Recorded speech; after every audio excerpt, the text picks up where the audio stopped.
I've been trying to change how I start out, but I think it's helpful to understand how we're connected, or at least how we met. So you and I met Hmm. when I was involved in a program in the solo and small firm special interest group through LMA about business development training, and we were just chatting about that one.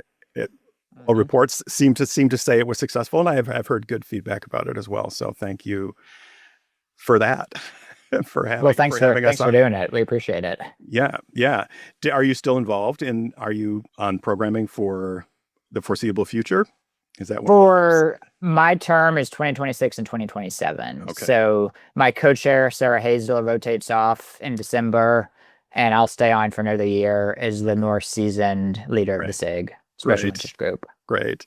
Great. Yeah, it was fun. It was fun to do. And that came, at least the outreach came from one that I had just done ad hoc about business Hmm. development, I which, heard great things about that one. yeah, people are still talking about that. It's been fun. I've actually reached out to a handful of folks that had expressed interest or were involved in that to be guests on the podcast. So yeah, Awesome. Which is it's a nice great to little stay connected. segue. You never know where things will lead in this To- industry. Totally, Like totally. sometimes you step forward and say yes to one thing, and in business development broadly, I tell my attorneys a lot. It's like there's stop overthinking it. Like you're not going to go to the conference and come home with five new clients. Right, You might go to the conference and get nothing, or it might be that 5 years later somebody calls you and says, "Hey, I met you at conference ABC." You don't even remember them, right, but they right. met you and remember you. It's way too easy for the attorneys we serve to overcomplicate that. And I think they're overcomplicating it because they're used to turning things on, executing them, getting a result, turning it off, and going on to the next thing. And Right. business development kind of flies in the face of that logically. But really, folks like you and others in our field, we're just like, just go do it. Just better Stop that you're overthinking there. it. Go do it. Right, Yeah. right, right, right. You're going to miss 100% of the shots that you don't take. So start taking shots, start talking about it. That's one of the things that's come up a lot on the podcast in these conversations is that when you just start, all you have to do is start talking about it and things start to happen. And so, I mean, it's kind of nice in a way that there's no secret sauce when it comes to, I mean, there are tips and tactics and techniques, but there's no secret sauce. You just got to start doing things, as they present themselves to you and learn along the way. And you were sharing earlier, like that's kind of how you built your career. It's very similar to how I built mine. We just sort of like stick our necks out and there's things to learn and we're curious. Let's talk about that growth from your perspective. So I've been in this field for 18 years now, which doesn't seem possible. I say this field, not legal marketing. I've been in legal administrative support for 18 years, which my hairline evidences that it maybe has been that long. I started out as a super junior. I was 23 and joined this law firm, not the firm I'm with now, my first law firm, just as I needed a job. And I got this, I wanted a air quotes real job. And so I got this entry level job at a law firm doing nothing to do with legal marketing. I didn't know legal marketing was even a thing. But my undergraduate degree was in PR and communication and PR. And some of the people at the firm found that out and they started to kind of pull me in to help with writing stuff for their website. They'd pull me in to help with PowerPoints and, a little bit of event planning type stuff. And with time, they're like, "Oh gosh, you're decent at this. Why don't you help us some more?" And so that just kind of kept on for a few years. I love it. And it still was not this is what I'm going to do for the next decade plus. But with time, it was like, hey, I'm actually decent at this. And then I find out legal marketing is actually a thing. And there's this whole, LMA and it really has just gone on from there. And eventually left that firm and joined the firm I'm at now as a marketing coordinator and still just trying new stuff, do things differently. How can we improve this? What can we add? What can we take away? And 5 years after that was a marketing consultant for 2.5 years and then now back at this firm, Hedrick Gardner, for 2 years, and all through that has just been a curiosity to learn new stuff, to see how I can help my firms that I've worked with grow and succeed more easily.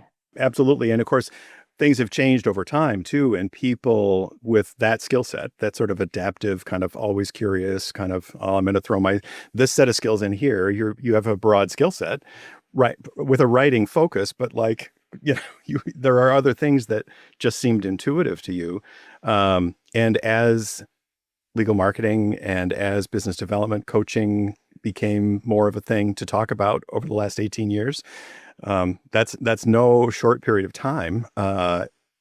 Things have changed. And so people who Little have bit. this skill set, right, to adapt. And I was going to ask you, the time away from your current firm, did you notice a change from when you left to when you came back, as opposed to like this long change that we've both seen since the beginning of No, I our mean careers? there's been so much. So that absence was end of 21 into summer of 24. Okay. And so into 21, we're still coming out of that sort of COVID season of we'd all gone remote for a while, then we'd kind of come back. It's kind of hybrid. It's like, all right, what's this look like long term? And then in that same 2.5 year span I was away, this whole little thing called AI came into the picture. Oh, And that. yeah, that. Just between those two things right there, so much is so different. I was actually just talking to a fellow manager here at the firm this morning about how different things are culturally, just because, even less so AI, but just the things that COVID introduced. And with our clients, like things are so different. Lots of our clients are either hybrid or fully remote now. And that has totally changed how we interact with them and how we, it used to be we would have a few of our attorneys go to their offices and give some training, have lunch. You can't do that anymore. And continuing to think differently on what to do instead. And that still remains very much an ongoing discussion. Yeah, when I was talking with Emily on the last episode, she's an event person, and events have changed dramatically because I listened to that one. Yeah, and yeah, people aren't it's so people aren't hard in to the office, right? And you have to do it get differently. people to them. Right, right. And the people, I mean, people that you want to get at those events are splitting their time between family and work and free time. And you and I were talking earlier too about sort of the recovery time and the quiet time that we need in our Mhm. in our lives, like that's an important thing that we can't forego either. So yeah, it's these are different times. Yeah. So yeah. And to the events thing, one thing I think about quite a bit is I think a great thing that came out of that whole shelter in place period of COVID was I think all of us, myself included, became more cognizant of what we're giving our mental and you know our us resource to. And there there's a point where we have to kind of consider that when we're asking people, hey, will you come to this event? They're doing that same thing. They're doing that calculation of, Yep. okay, that means an hour in the car to and from. That means being away from my family for that evening or away from whatever else. And it's a whole new world. Yeah. Yeah. There's a lot more cost involved. And that's part of the reason why, I mean, when Emily and I were talking last week too, this sort of beer, wine, and cheese in the office is not a thing anymore because there's not a quorum for it, even, nearby. It used to be the clients were down the street, in Right. a metro area, and now they're not like that anymore either. So yeah, it's very different. It's very different now. So how are your lawyers responding to this challenge that they're facing as well, where they can't just go to the client and sit down and walk through the halls and have meetings? They can't, there's no guarantee that everyone's going to be there that's going to be valuable to talk to. So how do you work through those challenges with your lawyers? Very much an ongoing discussion. Yeah. There's always this desire to get back to the way things were. I think we all can be prone to sort of romanticize how it was just because we understood it and had our arms around it. So I think oddly enough, it's harder and it's easier now. Even what you and I are doing here right now wasn't technically possible when I started in law firms 18 years ago.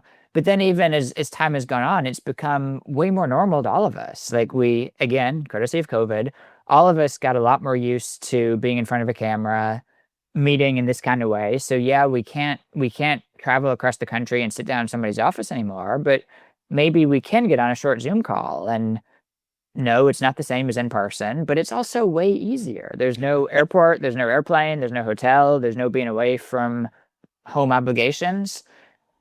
So it's there's very much an ongoing need to recognize the simplicity of what can be. Yeah, you're not getting to go out to the baseball game or the dinner, the fancy dinner, but you can do the things without ever leaving your desk. And my big soapbox remains that some of the most valuable things that any individual can do for BD, which by the way, I like to call it just relationship development, because Sure. I, I just said in a LinkedIn comment this morning that it's like if we say we're going to try really, really hard to fall asleep, we're going to be up all night. With BD, I very much feel like it's the same. If we try so hard, it's off-putting. Whereas if we just say, hey, John, you and I just had this great result in this matter. We've been really busy, but I'd love to just get on this call and kind of catch up and see what else you have going on that I might be able to help with, how the family, like as simple as that. Right. Um, but not putting that pressure when you just call it relationship development, it doesn't sound as much like, oh my gosh, if I don't get business, I failed. You're right, because you're putting the focus on the thing that's easier to measure and easier to control, than the business. You're not necessarily, you Hmm. can't guarantee business, but you can guarantee connection. You can guarantee, outreach, facilitation, all the other things that go along with it. Yeah, that's great. I like that. I like that reframe. And I mean, I don't know. I still work with lawyers that say, well, I got to go out and do my marketing. Well, is it though? I guess it is, but it's also this and it's also this. So maybe names are a thing that we can play fast and loose with. Yeah, Uh, it's like doing the thing is important. What we call it is yes. not. Yeah, exactly. Exactly. That's a better way to frame it up. So what did you do while you were away? Were you doing Yeah. PR? Well, PR agency. So it was Jaffe. Yeah. Jaffe was the agency, and I Yeah. did was kind of the career I've developed for myself is a little bit of a jack of all trades. So like I've never gone exclusively into social media or exclusively into website or exclusively into BD or like there's all these lanes that lots of people, frankly, smarter than me have zeroed in on and are really, really good at that one thing. Hmm. I've partly because of the nature of the two firms I've been in house at, but I'm much more of I want to dive in and help wherever the need is that I can, I'm not going to go do aerospace engineering, but within the confines of legal marketing, there's a lot I can figure out. So it was similar there at Jaffe. I was helping plug holes in a lot of different firms, doing some social media, doing some website, helping with some blogs. Like the fascinating part about that experience was one, I got to be surrounded by other legal marketing colleagues, whereas when you're in house in a firm like mine, I'm it. So that was a really great learning experience to learn from lots of other people who were then colleagues. But also in a seat like that, you get exposure to lots of different law firms, and it's fascinating to just kind of get that education too of when we're in one place for so long, sometimes you can start to think, okay, this is how it is. But when you get that exposure to a bunch of clients, it's a really fascinating way to see just how different firms do things, how different structures are, how the cultures are different. So it was fun. In a lot of ways, I'm just thinking that in a lot of ways, that's so much like how attorneys work with Oh yeah. a bunch of different clients. It's scary. I think I've mentioned this maybe too many times on the podcast, but I'll mention it once again. It's scary for a lot of lawyers to think about narrowing their focus on what they're Hmm. talking about the most, what they're writing about the most, what they're putting out there. The lawyers are worried that they're going to miss out on opportunities, but really understanding a subset. So understanding, in your case, going to Jaffe and understanding law firms and Hmm. understanding their needs, but also recognizing their differences and learning from their different approaches, gathering all of these other ideas that you can then use and deploy with other clients or keep in the briefcase to pull out and deploy with lawyers later. Like it's exactly how they work as well. So it's an interesting way, I think, to model going in. I mean, I think that we want to be indispensable in a variety of ways. Lawyers want to be, the trusted advisor, the go-to call for a lot of different clients, and those clients are going to have different needs. So it's an interesting mix. So do you find that to be true too, that lawyers have a difficult time narrowing their focus on what's going like in the lawyer book builder program, for example, we talk about, about focus because it's a way that you can remove friction from the daily habitual activity of business development that we're trying to do. So Hmm. if you're focused on one area, then that's what your speaking becomes focused on. That's what your writing topic becomes focused on. That's what, longer articles become focused on. Those are the kinds of Hmm. clients you go for, not to the exclusion of everything else, but at least it makes that process have less friction and Absolutely. easier to do. You don't have to sit and think, okay, well, what's my next thought leadership piece going to be? Well, it's going to be on this, down this lane. It kind of helps Hmm. focus. So are you finding that your lawyers are experiencing that as well, that they don't necessarily want to narrow their focus when it comes to their own business development? I think that's true for the vast bulk of attorneys anywhere. It seems to Yeah. be anyway. Yeah. So I mean, over the course of 18 years, that's several hundred attorneys and various levels of interaction. And most, I mean, I even just said a few minutes ago for myself, like I've not niched down that much. Mhm. And it inevitably is a terrifying thing because in the back of my head is always, okay, well, what if I niche down to this thing? And I'm holding my hands up here like people can see that. But we get this very narrow focus. And then what if that work evaporates? Then where does Mhm. that leave me? On the other side of that coin, one of my main clients, while I was a legal marketing consultant, had that niche. This entire firm had a very strong niche area, and they wanted to move away from it. Hmm. And there were some very good reasons for why that was in terms of caring for their own mental health. But it's surprisingly hard to do because you've really developed this super strong strength in the marketplace that now you're trying to pull away from, but everybody knows you as that firm and those lawyers who are really, really good at that thing. Hmm. So it's a ongoing balance of how much to niche down versus yeah, all of us, myself included, would benefit from doing more of it. Maybe. Yeah. Yeah. Maybe. Yeah. It's helpful. But the other side of it too is, and I haven't had this discussion with attorneys, but part of my thing is I get bored very easily.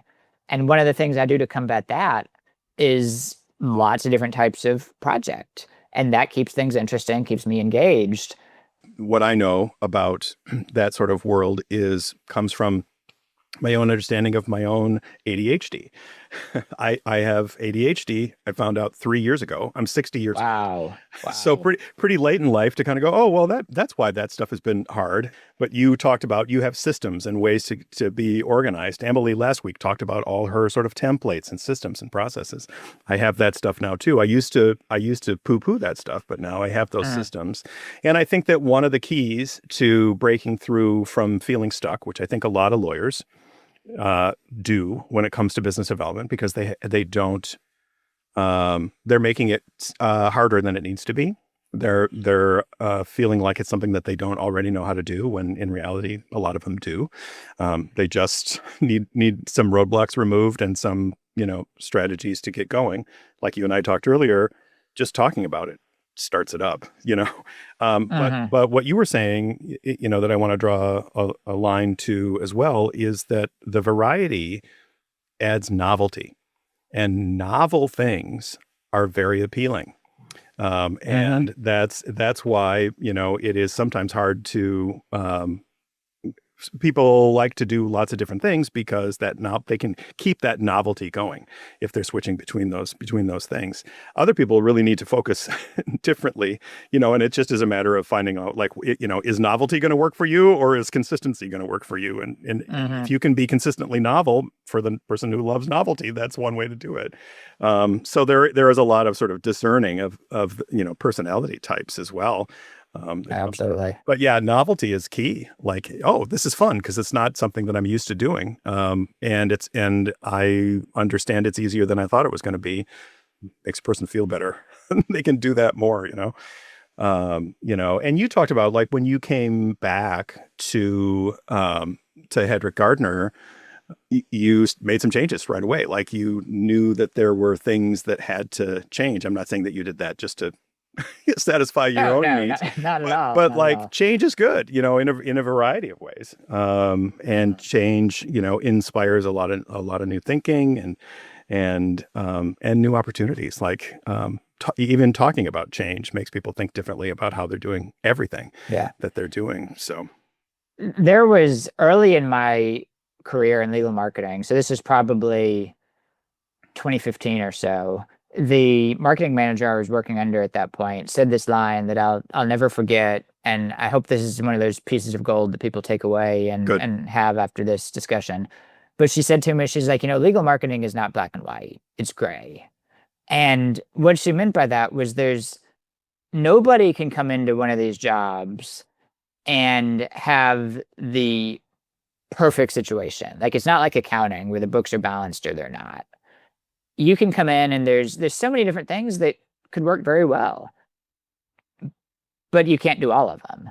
Hmm. So you've got to always figure out which things you're going to do and do well and recognize that it's not right or wrong. It's just one of the ways. And I've drawn so much encouragement from that over the years and realizing that there's no such thing as the way. Right. Right.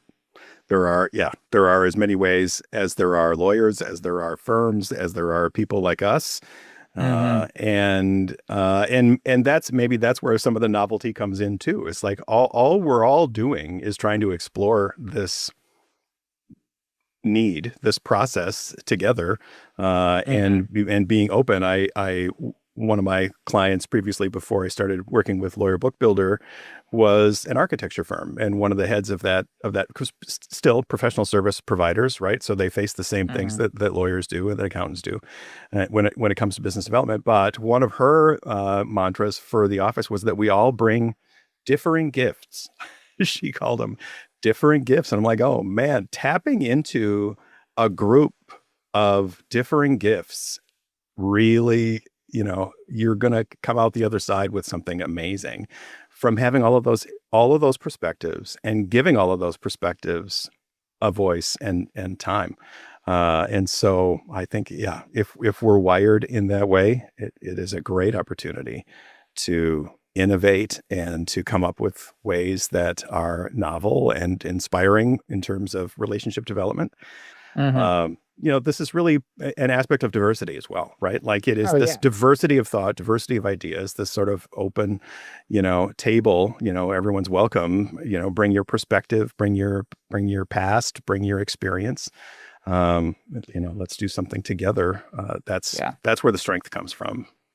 And one of my mini projects in 2025 was I was one of two people who rebuilt our internal diversity and inclusion website. And one of the things we leaned into heavily on that is, yes, it's diversity of race and religion and sexual orientation and all of those things you immediately think of, but it's also just diversity of socioeconomic background and Mhm. where you were born and raised and the school. Like diversity is a much bigger thing than is first thought about. So yeah, you and I are two bald white guys sitting here, but I'm sure we have lots of things that as we come to this discussion are very, very different. The Mhm. challenges we faced in life are different. The setbacks have been different. The successes have been different. And all of those things ultimately shape who we are and what we bring to the table. So Yeah. I love that idea of everybody bringing their unique gift and the collective whole being better because of it. Yeah. Yep. Yep. Yeah. I agree. I mean, it seems like it doesn't need to be said, but it's always nice when it is, that everyone's got different gifts. So let's just bring them all to the table. Is just a good way. It's nice to hear, in a room where, and maybe lawyers need to take that more to heart as well. It is a stressful experience, can be, to be in a room where you have an expectation that the relationship is going to proceed further. You're going to deepen this relationship, and it's not without pressure, um, but sort of repeating in our minds, it's just this moment right now, with everyone bringing differing gifts to the conversation. And, the more you do that, the more success that you'll have downstream Yeah, building those relationships. absolutely. One of my next LinkedIn posts, I've very roughly sketched it out, but it's basically a find a way to take lots of shots. I think it was maybe Wayne Gretzky had the original quote, but you're not going to make them all, Mm-hmm. so find a way to make a lot. Mm-hmm. Right. And the more times you have those coffees, or you present a CE, or you write the blog, or you post on LinkedIn, the more likely you are to have success. Because and LinkedIn particularly is funny as a aside here. You can have a post you think is fantastic, it's going to get tons of attention, that face plants, Mm-hmm. and then you can have another one that's just kind of seems mediocre that does great. And there's really a metaphor to all of this whole relationship stuff there, and that you just have no idea. There's so many factors, whether you're dealing with a social media algorithm or you're dealing with personalities inside of a room. There's all these factors, and again, the more shots you take, the more likelihood success becomes. But it's also an opportunity to learn and grow. Like, okay, I took this shot, I intended to do it this way. Instead, it happened this way and it was successful. Or I had intended to take the shot. I intended to do it this way and it didn't work. Okay, well, I learned from that too, and it's just like make Right. less of that, or why was that way? And lowering the stakes on those things comes from doing it more and being okay with sometimes missing and sometimes hitting it. So yeah, it's good stuff. Good And even advice. if you miss, you're getting more comfortable at it. You're getting better Right. at it. Right. It starts to feel more natural. Yeah, I mean, it's Yeah. the going to the gym thing. The more you do it, the more it starts to become who you are, and the harder it becomes to not do it because it's Yeah. part of who you are. Is that what it is for me? Okay. So I have to go to the gym more? Is that I did. I had one at one point in my life. Like you're absolutely right. I don't mean to make light of it. I'm making light of it more for myself because, right, it's hard. It's hard to stay motivated to go to the gym to do something that pays off downstream. But the rep of going is a reward in itself. And I use that as a little BD anecdote too. Of you would never expect to go to the gym once and come out with like 6-pack abs and like toned muscles everywhere. For sure. But we do that when we do stuff like go to a conference. We expect to go to this one event and have this massive amount of success. And it's like, well, no, that's not how this works.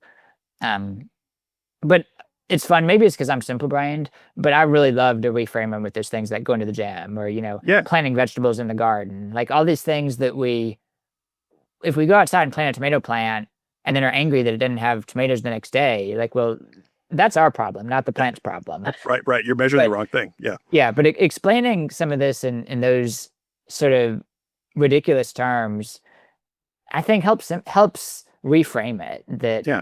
that we shouldn't expect tomatoes on the tomato plant on day 2. Like that is absurd. Yeah. And yet we get upset when we come home from the conference and don't have a new client. Right. Yeah.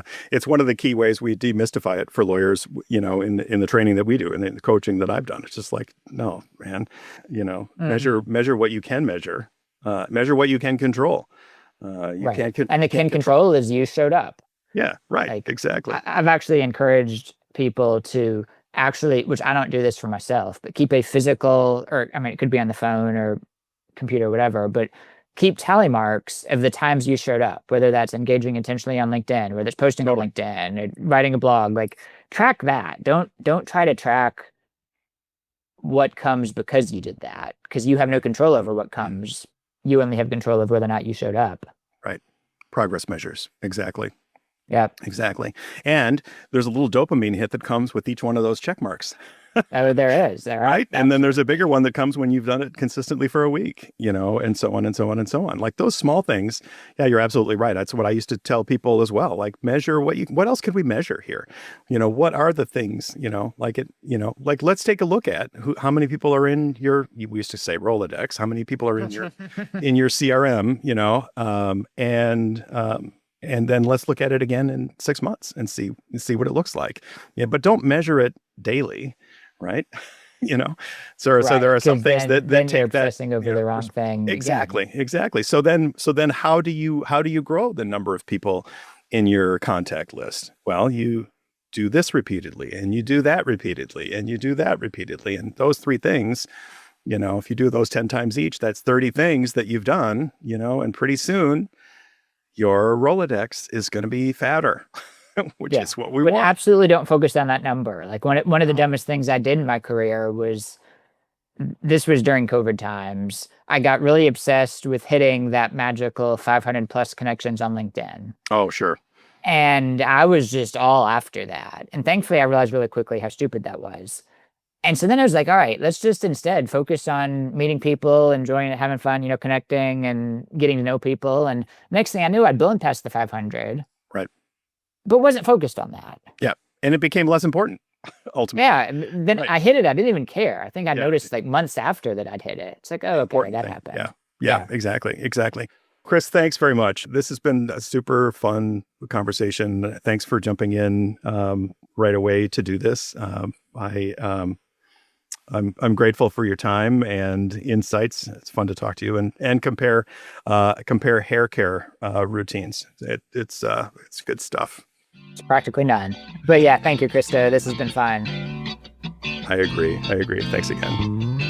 The BD Catalyst, a podcast for law firm business development and marketing changemakers, is brought to you by Lawyer Book Builder and BDBuddy.ai, technology designed to help law firms create an exceptional culture of business development. Our host is Christo Sween, and our editor is Melanie Cristostomo. The BD Catalyst is a production of the David Freeman Consulting Group. Learn more at davidfreemanconsulting.com.